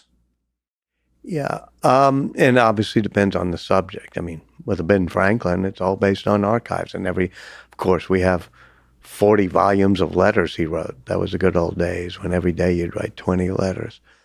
The Musk book is based much more on observation than almost any of my books because he opened up in a way that was breathtaking to me. Even when he'd be sitting playing Polytopia or seething at other people, he'd have me just sitting there watching. I mean, I spent a lot of time with Jennifer Doudna at her side. I went to her lab and edited a human gene and, with a pipette and a test tube. But I would say I spent 30 hours with her. Mm-hmm. I can't count, 100 hours or more just observing Musk. And I'm not sure that any biographer, perhaps since Boswell took on Dr. Johnson, has ever had quite as much up close, meaning 5 feet away at all times, access. And because of that, I'll go back to what I said a moment ago, I try to get out of the way of the story. Mm-hmm. It's not about me. I try to just say, okay, here's what happened. Here's this story. Here's what happened the night he came in to Twitter for the first time, and let you form your own judgment. What about the interviews? You've had a lot of conversations. You give acknowledgement to the people you've done interviews with. Well, one, I have to ask, as an aspiring interviewer myself, how? People love to talk. People just love, you know that. And I've had 140, maybe 150 people. They're all listed in the back. One of the little things that people won't notice, but I'll say it now, is all of them are on the record. Getting them to talk is easy. They all want to talk about Musk. But then at a certain point say, I don't put anonymous quotes in my book. I cite things. I say, if you're tough enough and you've gone through this, and a lot of times it takes 2 or 3 calls back. Somebody will tell me a story. I say, oh, no, I don't want to. But I think it's important to know where everything came from. And with Musk, it's, I had that from the very beginning because I was a Time magazine reporter. I'd worked reporter for the Times-Picayune on New Orleans. First day on the job, I had to go cover a murder, and I phoned in the story from a payphone, and my editor, the city editor said, well, did you talk to the family? I went, no, Billy. I mean, the family, the daughter just got. He said, go knock on the door. I knocked on the door. An hour later, they were still talking. They were bringing out her yearbooks. Lesson 1 I learned, people want to talk if you're willing to just listen. And whether it be Henry Kissinger, you just push the button and say Kissinger, and people tell you the stories, all the way through Elon Musk, everybody talked. Everybody in his family, everybody he fired, everybody. I mean, I think it's important to listen to people. And the other thing I learned as a reporter, back when I was covering politics in New Hampshire in the early campaigns, I learned from 2 or 3 great reporters, a guy named David Broder and Tim Russert, the late NBC guy. They do what was called door knocking. You just walk in a neighborhood, knock on a door, and ask people about the election. But they said, here's the secret. Don't ask any leading questions. Don't have any premise.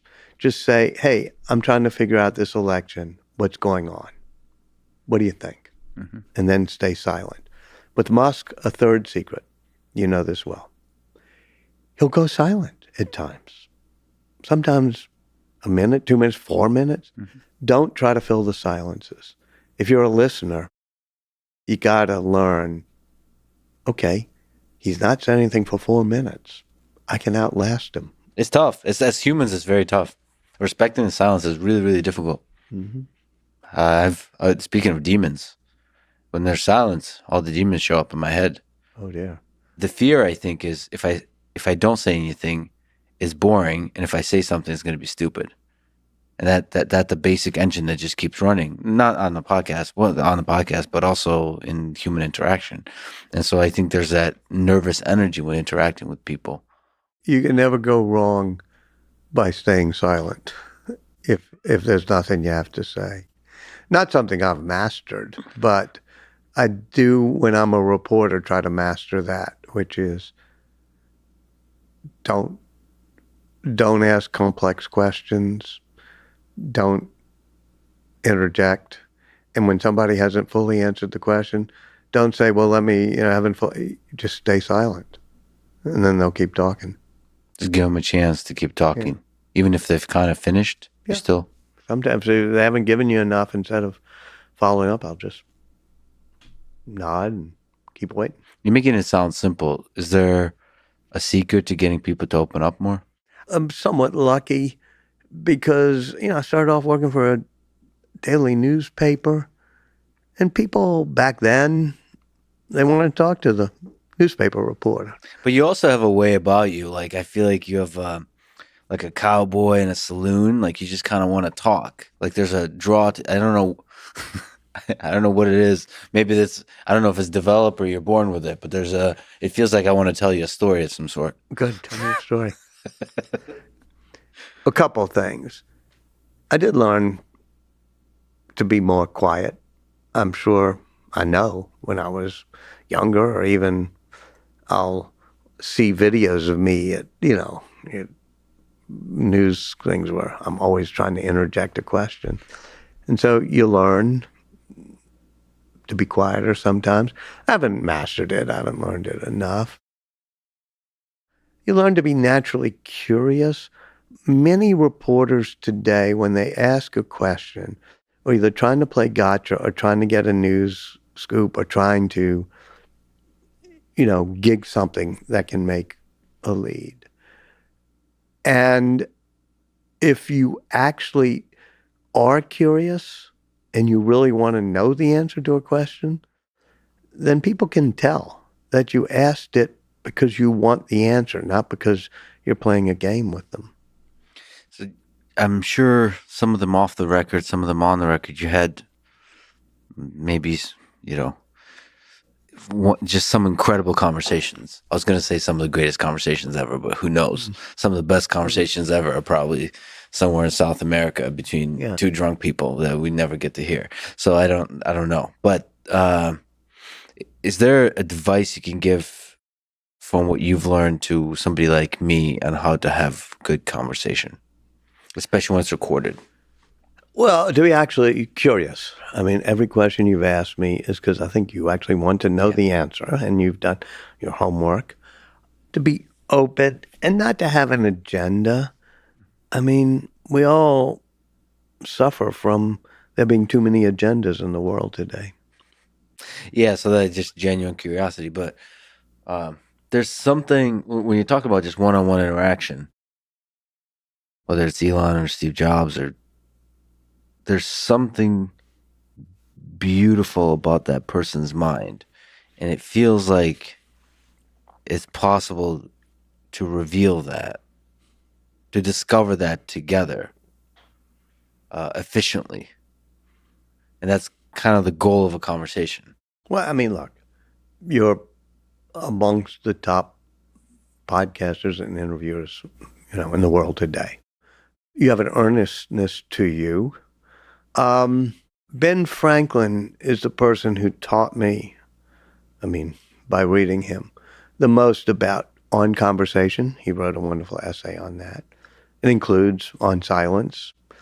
But it includes trying to ask sincere questions rather than get a point across. I mean, it's somewhat Socratic, but whenever he wanted to start a fireman's corps in Philadelphia, he would go to his group that he called the Leather Apron Club, and they would pose a question. Why don't we have it? What would it take? What would be good? And then the second part is to make sure that you listen. And if somebody has even just the germ of an idea, give them credit for it. Like, as Joe said, the real problem is this. And I do think that if I'm in situations, and I just mean even at dinner or something, and I'm with somebody, I'm usually curious, and the conversation will proceed, with questions. And I guess it's also because I'm pretty interested in what anybody's doing, whoever I happen to be with. And so that's a talent you have, which is you're pretty genuine in your interests. There are people like Benjamin Franklin, like I'll say Charlie Rose, even though he's in disfavor, who are interested in a huge number of subjects. And I think that helps as well. To be interested in basketball and opera and physics and metaphysics. That was a Ben Franklin, that was a Leonardo trick, which is they wanted to know everything you could possibly know about every subject knowable. But there's a different aspect of this, which is that I would love to hear how you've solved it or if you faced it. That you're certainly disarming. See, I'm like peppering you with compliments here, trying to get you. That's a very disarming method. Yeah, I've recently talked to Benjamin Netanyahu. We'll talk again. We unfortunately, because of scheduling and complexities, only had 1 hour, which is very difficult. Very difficult with a charismatic politician. Prime Minister. I understand this, but he's also a charismatic talker, which is very difficult to break through in 1 hour. But people have built up walls, whether it's because of demons or because of their politicians, and so they have agendas and narratives and so on. And so to break through those, I wonder if there's some advice, some wisdom you've learned on how to sort of wear down through water or whatever, whatever method the walls that we've built up as individuals. I mean, you call it disarming, which I don't know that I am, but disarming basically means you're taking down their shields also. And you know when people have a shield. And you try to give them comfort. I had zero of that problem with Elon Musk. I mean, it was like disarming to me, which is I kept waiting to say, okay, he's not going to, he's got a shell or he won't do that. But he was almost crazily open and did not seem to want to be spinning or hiding or faking things. And I've been lucky. Doudna was that way. Steve Jobs was that way. But you have to put in time, too. In other words, you can't say, okay, there's a 1-hour interview and I'm going to break down every wall. It's like on your 5th visit. Yes. Well, actually, that's one of the things in my situation you learn. 5th visit is very nice, but sometimes you don't get a 5th visit. Sometimes it's just the first date. Mm-hmm. And I think what it boils down to, and we said disarming, but there's something about this person that you trust. I think a lot of it just boils down to trust in some deep human way. And I think with many of the people I've spoken with, sometimes the trust happens like after the interview, which is really sad because it's like, oh, man. I've never been in your situation where I have a show. I usually have mini tracks at the wheel. Yes, I'm not a first date person. Yeah. Well, you know. But then I'm lucky. I mean, I say lucky, but I'm in print. You know, I understand. Print is a couple 1,000-year-old medium, but there are those of us who love it. Well, the nature of the podcast medium is that I'm a one night stand kind of girl. Let me ask you about objectivity. You've followed Elon and you've followed Steve. Like you're. I mean, I don't even know if you would say your friend. You have to be careful with words like that, but there's an intimacy. And how do you remain objective? Do you want to remain objective while telling a deeply human story? Yeah, I mean, I want to be honest, which I think is akin to being objective. I try to keep in mind who am I writing for? I'm not writing for Elon Musk. As I say, I haven't sent him the book. I don't think he's read it yet.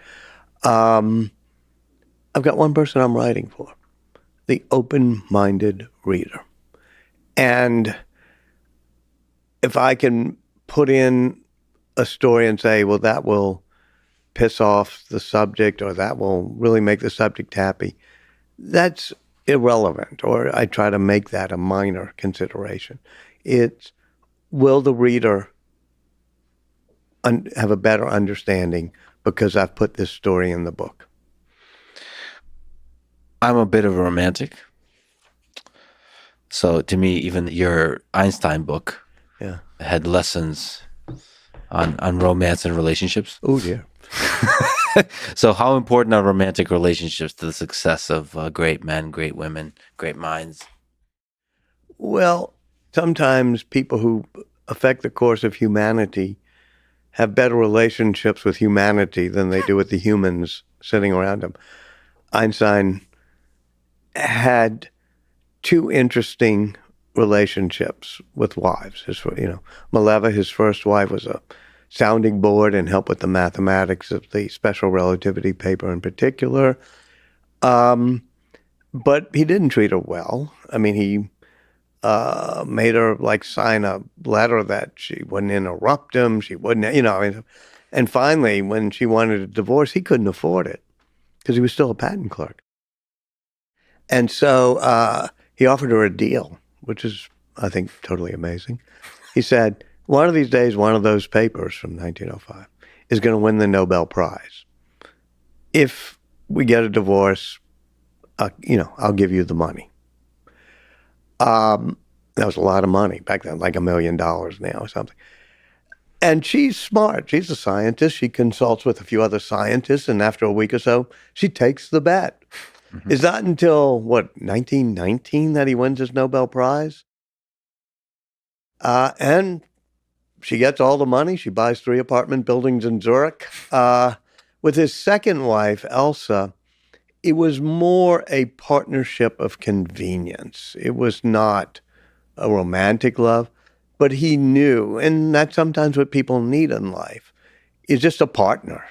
I mean, somebody who's going to handle the stuff you're not going to handle. So I guess if you look at my books, they're not great inspiring guides to personal relationships.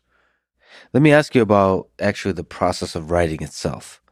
When you've observed, when you've listened, when you've collected all the information, what's maybe even just the silly mundane question of what do you eat for breakfast before you start writing? When do you write? First of all, breakfast is not my favorite meal. And those people who tell you that you have to start with a hearty breakfast, Are wrong. look askance. Yes. And morning is not my favorite day part, so I write at night.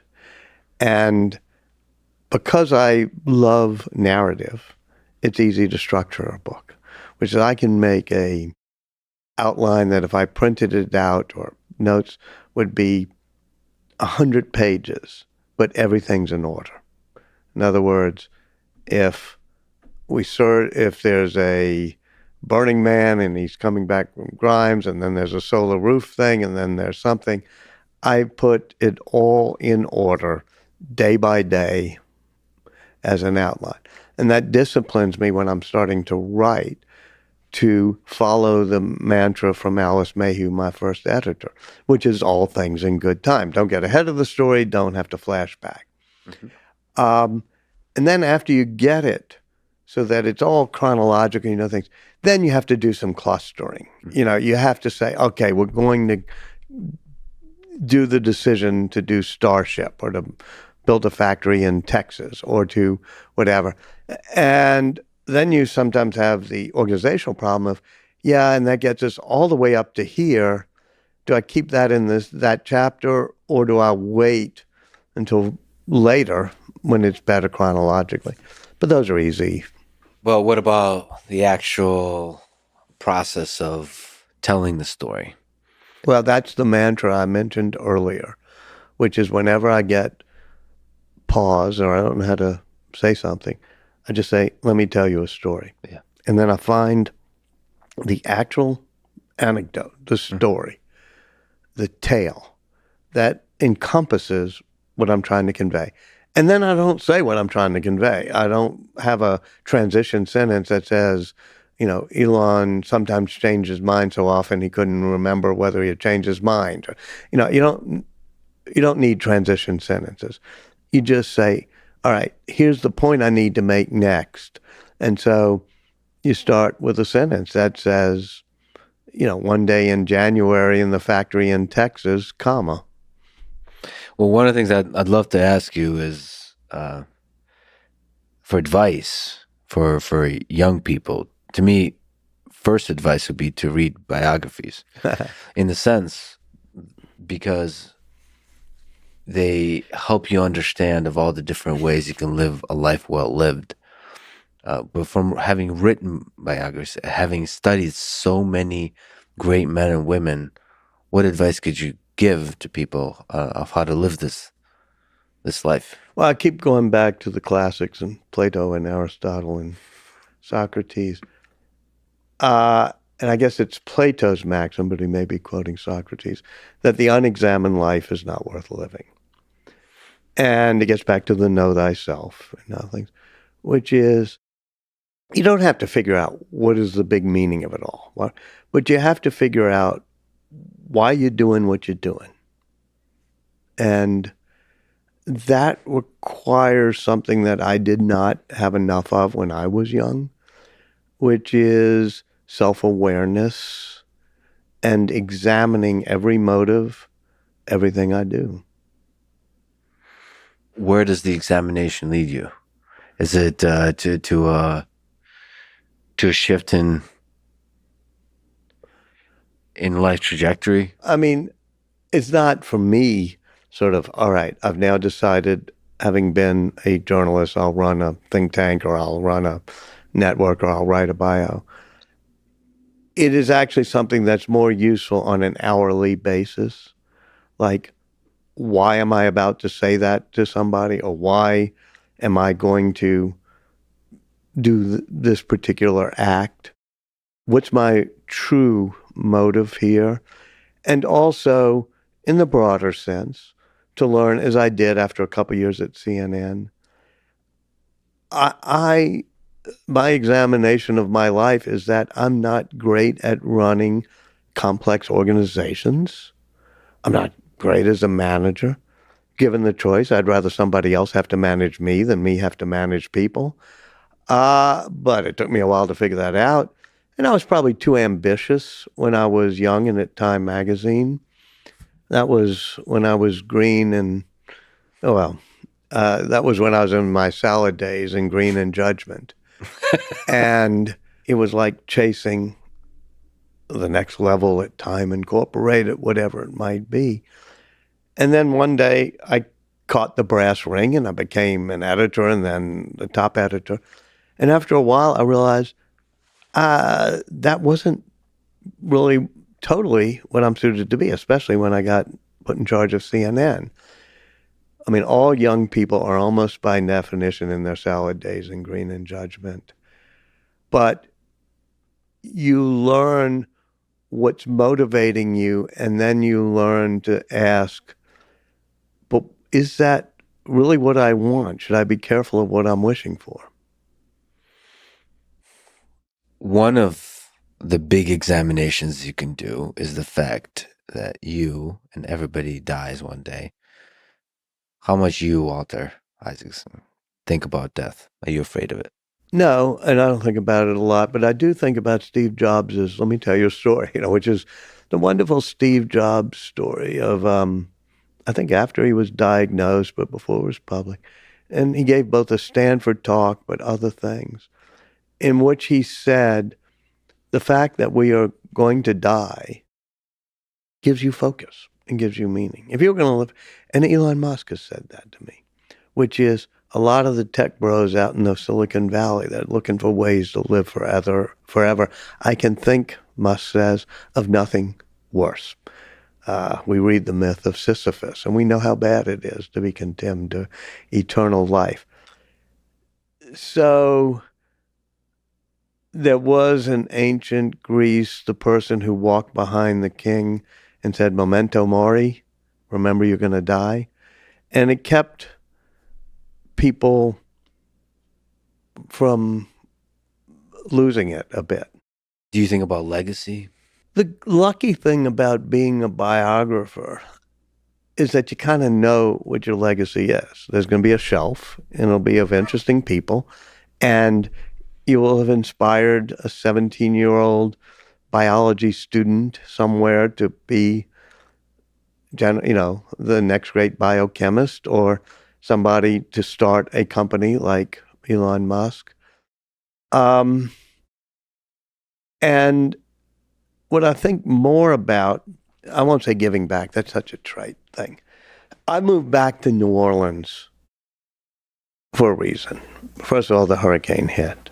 And after Katrina, I was asked to be vice chair of the Recovery Authority. And I realized everything I've got going for me, it all comes from this beautiful gem of a troubled city. The wonderful high school I went to, the wonderful streets where I learned to ride a bike, and it's got challenges. I'm never going to solve challenges at the grand global level, but I can go back home and say part of my legacy is going to be I tried to pay it back to my hometown, even by teaching at Tulane, which I don't do as a favor. I mean, I enjoy the hell out of it. But it's like, all right, I'm part of a community. And I think we lose that in America because people who are lonely because they're not part of a community. But I've got all my high school kids, they're friends, they're all still in New Orleans. I've got my family, but I also have Tulane institutions in New Orleans that have been there forever. And if I can get involved in helping the school system in New Orleans, of helping the youth empowerment programs, of helping the innovation center at Tulane, I was even on the city planning commission, which worries about zoning ordinances for short-term rentals. Go figure. But it was like, no, immerse myself in my community, because my community was just so awesomely good at allowing me to become who I became, and has trouble year by year, hurricane by hurricane, making sure that each new generation can be creative. And it's a city of creativity, from jazz to the food to the architecture. So when I think of, I won't say legacy, but what am I going to do to pay it forward, which is a lower level way of saying legacy, I pay it forward by going back to the place where I began and trying to know it for the first time. That was a ripoff of a T.S. Eliot line. I don't want you to think I thought of that one. Always cite your sources. I appreciate it. T.S. Eliot, if you ever need to figure it out, the four quartets, there's that part at the end, which is, we shall not cease from exploration. And the end of all of our exploring will be to return to the place where we started and know it for the first time, through the unknown but half-remembered gate. It's just beautiful. And that's been an inspiration of, what do you do in, I guess if it's a Shakespeare play, you'd call it Act 5. Well, you go back to the place where you came, and See for the first don't time. sit there worrying about legacy, but you'll sit there saying, how do I make sure that somebody else can have a magical trajectory starting in New Orleans? Well, to me, you're one of the greatest storytellers of all time. I've been a huge That's fan. definitely not true, but it's All right. so sweet of you. See, All you right. can be. Rudely interrupting. It's just from I think probably Ben Franklin. So for I don't know how many years, 15 years, Einstein, all the way through today, I've just been a huge fan of yours. And you're one of the people that I thought surely would not lower themselves to appear and have a conversation with me. And it's just a giant gift to me. Hey, I flew into Austin for this because I am a big fan, and especially a big fan because you take people seriously and you care. Thank you 1,000 times. Thank you for respecting me and for inspiring just millions of people with your stories. Again, an incredible storyteller, incredible human. And thank you for talking today. Thank you, Lex. Thanks for listening to this conversation with Walter Isaacson. To support this podcast, please check out our sponsors in the description. And now, let me leave you with one of my favorite quotes from Carl Jung. People will do anything, no matter how absurd, in order to avoid facing their own souls. One does not become enlightened by imagining figures of light, but by making the darkness conscious. Thank you for listening, and hope to see you next time.